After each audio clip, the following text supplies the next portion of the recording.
¿Qué tal? ¿Cómo le va? Placer enorme. Secretario de Trabajo, Julio Cordero.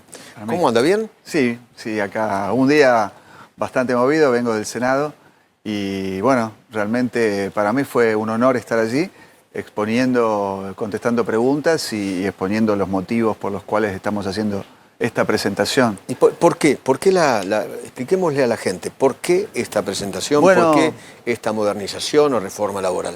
Bueno, lo cierto es que el empleo registrado, el que a nosotros nos interesa, se encuentra estancado desde hace muchísimos años. Y esto nosotros no queremos mirar hacia atrás, queremos mirar hacia adelante. Es decir, son distintas administraciones que por distintos motivos no han logrado, no se ha podido generar empleo registrado y efectivamente aumentar la cantidad de trabajadores y disminuir la informalidad.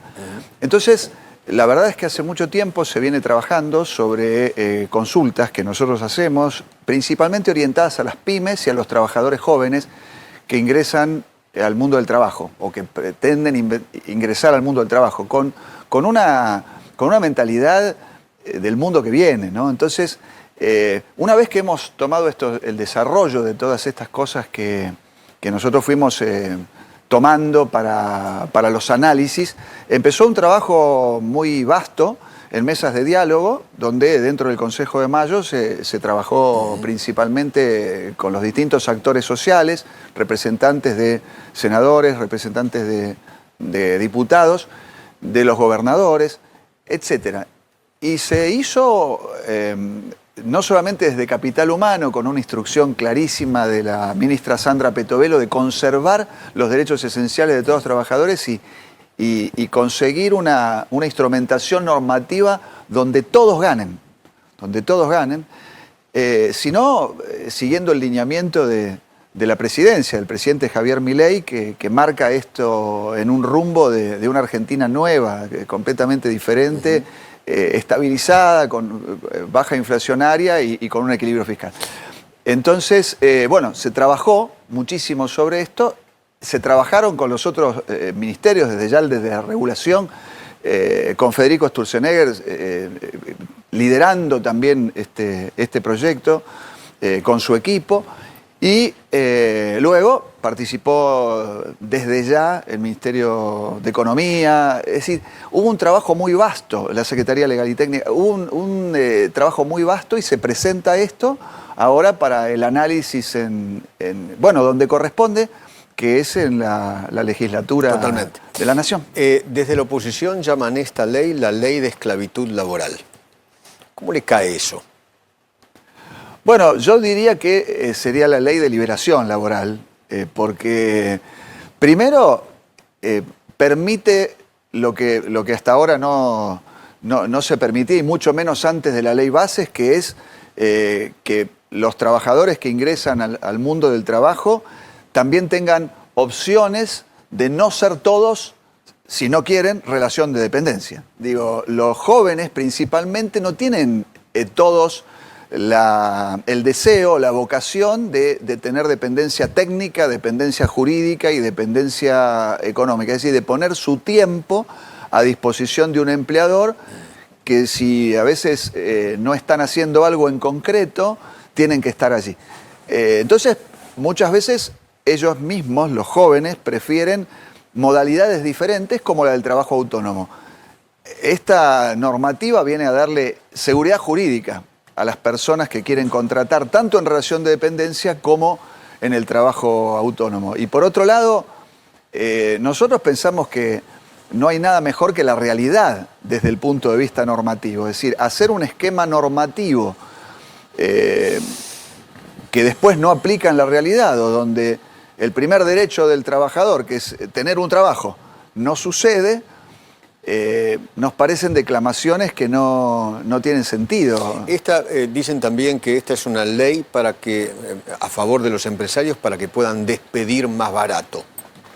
Digo, bajo ningún punto de vista van a despedir más barato. De hecho, eso es falso. Absolutamente falso.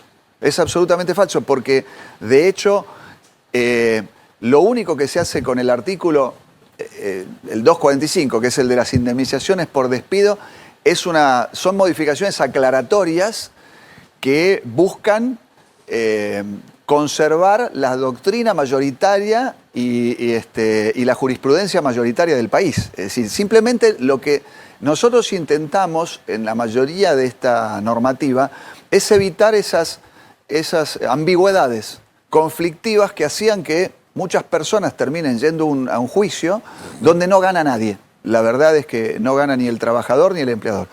Es muy raro que se piense que un sistema que es conflictivo pueda ser un buen sistema. Porque, Eduardo, y esto es una cosa muy clave que tenemos que comprender, el ser humano es el único que puede crear riqueza. Y lo crea a través de esa unión virtuosa entre el capital y el trabajo. Y esto de tener un pensamiento de suma cero, de lo que se llama, para que uno gane, otro tiene que perder, nosotros lo tenemos que abandonar. Clarísimamente se puede crear algo que sea beneficioso para todos. A esto apunta esta reforma. Ok, ¿esto aplica a partir del momento en que rige la ley o todos los que estamos aquí hoy trabajadores también nos vamos a regir por esa ley? ¿Se entiende? Sí, se entiende perfecto. Ok. Ahora, ¿puede explicarlo? Sí, lo puedo explicar perfectamente. Eso depende de cada institución. Es decir, los derechos que ya están incorporados en el contrato de trabajo de cada uno de los que está trabajando aquí continúan y siguen vigentes. Okay. No hay modificaciones sustanciales de los derechos esenciales, con lo cual no va a haber ningún cambio que pueda hacer que en la relación laboral suceda de una manera compleja o que genere algún... Por el contrario, lo que se busca es evitar esas conflictividades. Entonces, aplica hacia el futuro, aplica para los nuevos trabajadores contratados, y los trabajadores que ya están tienen todos esos derechos incorporados. Ahora, vuelvo a repetir, me dice, bueno, ¿y cómo va a ser la diferencia de las indemnizaciones por despido? Claro. Ninguna, porque esto es muy importante de aclararse. Lo único que sucede es que la ley aclara elementos que se encontraban oscuros. Por ejemplo, cuando dice que se va a tomar como base de cálculo la mejor remuneración normal y habitual mensual, ya lo decía. El problema es que si esto genera alguna circunstancia de duda y uno tiene que hacer un juicio para determinar cuál es... A eso se le agregaba en un juicio laboral, por ejemplo, el sueldo anual complementario. No, fíjese... Después las vacaciones. No, porque no es así. Eso es lo que... O sea, ahora se aclara... Que eso no va a poder ser. Pero se aclara porque hay una jurisprudencia minoritaria que lo agregaba. Entonces uno hacía un juicio y se termina, por ejemplo, la Justicia Nacional del Trabajo finalmente terminaba diciendo no hay que agregarlo, porque no es mensual. ¿Se entiende? Pero uno hacía un juicio para que después le dijeran que no. Y mientras tanto agregaba otras cosas. Pero hubo muchos casos que se dijo que sí. Bueno. Y eran juicios que habían empezado con 6 millones de pesos y terminaron con 300 millones de pesos. Eso es por otro motivo. Eso es porque se agregaban multas, porque hubo un tiempo, o sea, los juicios que vienen donde teníamos un sistema completamente desquiciado, donde al trabajo informal se lo beneficiaba jurídicamente. Te me va a preguntar, ¿cómo esto es una cosa totalmente insólita? Bueno, es cierto, había unas multas que incrementaban las indemnizaciones por despido al trabajo informal. Entonces resulta que había una discriminación inversa por la cual el trabajador informal encontraba mayores derechos normativos que el trabajador formal. Otra de las cosas que he escuchado que esta ley lo que va a hacer es incentivar a los empresarios a echar gente. Pero a ver, de nuevo, tenemos que pensar como argentinos en un país donde las cosas se hacen de verdad de buena fe, se proponen de buena fe. Este es un gobierno que propone las soluciones de buena fe y que realmente, ¿por qué un empleador querría tomar a trabajadores para echarlos? El concepto general de un tiempo a esta parte, desde hace ya muchos años, es el empresario es un chupasangre del trabajador. Bueno, pero eso, Eduardo, es lo que lo que intento explicar cuando es esa dinámica de lo que uno puede llamar relaciones de suma cero, donde la única forma que yo tengo de ganar es que otro pierda. Justamente la relación laboral es una relación de creación de bienes y servicios. Está hecha para que el trabajador se beneficie, el empleador se beneficie y la sociedad entera se beneficie. Otra de las cosas también que se discute mucho es el tema de las horas. ¿Se terminan las horas extras? ¿Cómo se van a terminar las horas con el banco de horas famoso? No, bajo ningún punto de vista. Lo que se está planteando primero es que este tipo de modificaciones se hacen normalmente por convenciones colectivas y tienen que ver con la actividad. Por ejemplo, si uno tiene una actividad donde tiene que viajar y termina siendo que su lugar de trabajo es a 300 o 400 kilómetros de su vivienda, le conviene verdaderamente, por convenio colectivo, realizar un sistema de jornada que, con los descansos que establece la norma de salud y seguridad, por supuesto, esto es así, está aclarado en la ley, en el proyecto de ley, pueda tener una modalidad donde trabaja más tiempo y luego descansa más tiempo. Es decir, y por supuesto que en estas relaciones las horas extras o el valor de las horas extras está incluido en lo que uno pacta en su salario. En cuanto a lo que puede llegar a ser este tiempo de banco de horas, es que efectivamente si uno necesita hacer un trámite o tiene que convenir con el empleador que quiera hacer otra cosa, etcétera, se pueda generar un sistema de compensación que no le obliga a descontarle esas horas. Es al revés, no es para no pagar horas extras, es para poder pagar y compensar las horas que uno necesite salir de su trabajo. No se olvide que la relación de dependencia es mucho más estricta que la autónoma. Sí, claro. En la autónoma no habría ningún inconveniente, pero en la relación de dependencia lo que se busca justamente es esto y una modalidad mejor para que las partes se lleven. Esta ley también elimina lo que se llama la industria del juicio. Busca eso, justamente. ¿Cómo muchas van a hacer cosas. que los jueces se adapten a esta ley y no haya lo que existe en estos momentos, ¿no? Una mafia en lo laboral donde están los peritos, los abogados y hasta los jueces prendidos? Bueno, a ver, yo sobre ese contexto, sobre ese concepto, por ejemplo, nosotros tenemos, hay una justicia muy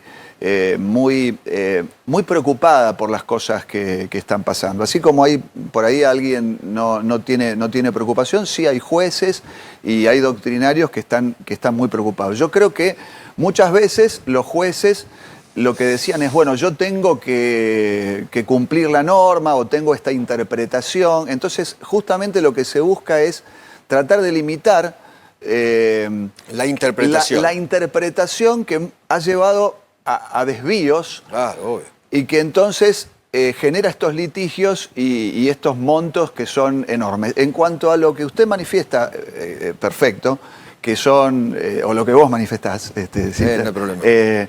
Pero bueno, que son esto de que los peritos estén atados al resultado del pleito. Esto es una modificación que se propone expresamente y que también se le pide a las provincias que hagan estas modificaciones. Porque fíjese, por ejemplo, en temas de riesgos de trabajo, ha bajado la siniestralidad y se ha trabajado mucho sobre la prevención y sin embargo no termina de bajar la litigiosidad. Claro, obviamente. Entonces, es más, aumenta. Exactamente. Entonces, acá, cuando tenés estos desvíos, realmente lo que estás viendo es que no funciona el sistema en sí.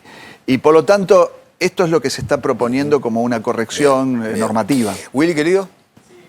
Cordero, que uno de los tantos dramas que tiene el mercado laboral argentino pasa por el empleo en negro, ¿no? Que la verdad que es una situación dramática a la que se llegó fruto de todos estos, digamos, desmanejos legislativos. ¿Cómo ve usted que eventualmente, una vez que eventualmente aprobada y que sea ley el actual proyecto, evolucione el empleo en negro? ¿Cómo lo ve? ¿Va a ser rápido la disminución? ¿Cómo ve o qué le diría a aquel que hoy está trabajando en negro? Sí, justamente este es uno de los puntos. Esta reforma, si se quiere, apunta principalmente a fomentar el trabajo en las pymes, es decir, se ha tomado mucho lo que eran las preocupaciones que tenían las pymes y el trabajo joven, el que va a ingresar al mundo del trabajo. Sobre esto hay estadísticas sobre la irregularidad. Entonces, justamente lo que se busca a través de esto es un fomento en una baja de cargas. Principalmente se piensa en quienes han estado desempleados con un enorme esfuerzo para fomentar la incorporación en blanco de estas personas. Al mismo tiempo se ha incorporado hacia el pasado una hipótesis de blanqueo con algunas facilidades para permitirle la incorporación de estos derechos a los trabajadores que ya venían trabajando de manera irregular e inclusive para los trabajadores que ya están en la relación de dependencia también una baja de cargas para mejorar la continuidad de estas relaciones. Para nosotros va a tener un impacto importante, por eso lo estamos presentando. Lo que también cuidamos, y esta es una definición que ustedes saben perfectamente bien, el presidente Javier Milei lo tiene como una definición que él lleva desde el punto de vista troncal, que es el mantenimiento del equilibrio fiscal. O sea, nosotros, los argentinos han votado un gobierno que está fuertemente cumpliendo con ellos en lo que es la baja inflacionaria y el mantenimiento del equilibrio fiscal. Entonces, todas estas propuestas, que son propuestas que tienen una enorme cantidad de proyección de baja de este peso indirecto que tienen hasta ahora los contratos de trabajo, apuntan a que se amplíe la masa de personas que contribuyan y entonces se haga un círculo virtuoso por el cual se genera una compensación o inclusive un superávit, pero en función de modificaciones virtuosas, sino de cargar siempre sobre los mismos. Mariel. Sí, Cordero, la ley prevé un fondo de asistencia laboral para hacer frente a las indemnizaciones que se va a cubrir con un 3% que tienen que poner los empleadores. Corríjame si esto no es así, pero entiendo que así es. Y hay algunos que lo emparentan o que dicen, bueno, esto se va a terminar financiando en realidad con la baja del 3% en las cargas patronales, o sea, que se desfinancia las futuras jubilaciones para, digamos, solventar este fondo. ¿Es así? ¿Lo puede explicar? Sí, por supuesto, lo puedo explicar perfectamente y es así. Cuando uno mira en la región que las cargas son las más altas y verdaderamente se da cuenta, como decía Willy hace un rato y le contestaba, que hay una enorme informalidad, lo que ve en el mapa es que hay algo que hacer.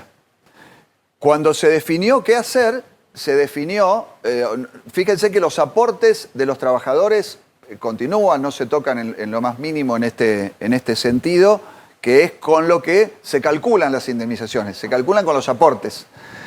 Con las contribuciones patronales no se calculan las indemnizaciones, es decir, son aportes que hace el empleador, que han tenido distintos vaivenes en el tiempo y que hoy son altos. Entonces, en vez de decirle al empleador que se le va a rebajar un 3%, que se hizo un análisis muy profundo de que mantiene perfectamente el equilibrio fiscal y el equilibrio de lo que es este elemento que nosotros explicábamos recién.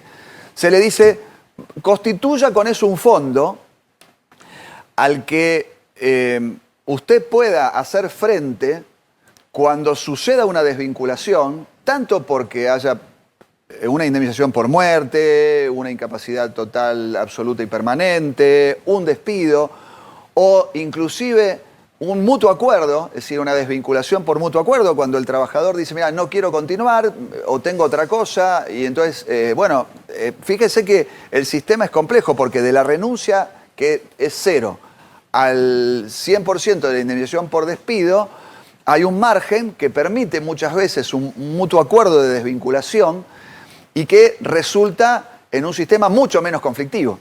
Bueno, entonces, este fondo viene a permitir una solvencia que principalmente hoy no tienen las pymes, porque cuando después dicen, bueno, pero acá hubo un problema y despidieron a la persona y entonces no tengo el dinero suficiente, esto, en vez de ir al bolsillo del empleador, termina siendo un fondo que además de permitir que el mercado de capitales de alguna manera ponga a disposición del sistema empresario, laboral y personal préstamos con tasas mucho más bajas, va a permitir esta solvencia al tiempo de no deseado de una desvinculación o deseado de una desvinculación, porque por ahí sucede por mutuo acuerdo, y entonces no se desfinancie justamente un sistema laboral o el sistema del mundo laboral yendo para otro lado. Es decir, queda dentro perfectamente de este sistema. Cordero, gracias por venir, ¿eh? Gracias, No, ministro o secretario. Secretario, la ministra Sandra Cordero. Exactamente, secretario de Trabajo. Y realmente un placer. No, gracias a ustedes. Gracias por venir. Julio Cordero.